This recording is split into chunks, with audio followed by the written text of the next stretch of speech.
2026 వరకు తులం బంగారం ధర ఎంతో తెలుసా?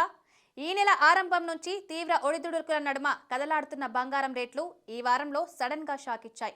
ఈ ఒక్క వారంలోనే వెండి, బంగారం ధరలు భారీగా పతనమయ్యాయి. గత వారంలో వరుస సెషన్స్ లో పైకి వెళ్లిన గోల్డ్ రేట్లు ఒక్కసారిగా కుప్పకూలాయి. ఈ వారంలో 2 రోజుల్లోనే 2200 రూపాయలు తగ్గిన బంగారం ధర తాజాగా మరోసారి నేలచూపులు చూసింది. నిన్నటితో పోల్చితే ఈ రోజు గోల్డ్ రేట్లో స్వల్ప తగ్గుదల కనిపించింది. తులానికి 160 రూపాయల డ్రాప్ అయింది. మరోవైపు వెండి పరిస్థితి కూడా ఇలాగే ఉంది.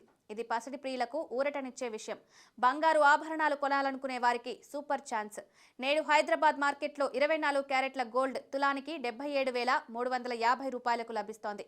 22 క్యారెట్ల గోల్డ్ రేట్ చూస్తే 70,900 రూపాయలకు దొరుకుతోంది. దేశంలోని అన్ని ప్రధాన నగరాల్లో దాదాపు ఇవే రేట్లున్నాయి. మరోవైపు వెండి ధరల్లో కూడా భారీ పతనం కనిపించింది. 1,00,000 దాటి పరుగులు పెట్టిన వెండి ఇప్పుడు సడన్ గా షాక్ ఇచ్చింది. ప్రస్తుతం హైదరాబాద్ మార్కెట్లో కిలో వెండి 98,000 రూపాయలకు లభిస్తోంది. కాగా రాబోయే కొన్ని నెలల్లోనే గోల్డ్ రేటు 1,00,000 రూపాయలు దాటే అవకాశం ఉందని నిపుణులు అంటున్నారు. అంతర్జాతీయ పరిణామాలు, గోల్డ్ డిమాండ్ను బట్టి రేట్లు మారుతూ ఉంటాయి. ఇండియాలో బంగారానికి ఎప్పటికప్పుడు డిమాండ్ పెరుగుతూనే ఉంది. కాబట్టి గోల్డ్ రేట్లలో భారీ మార్పులు వస్తున్నాయి.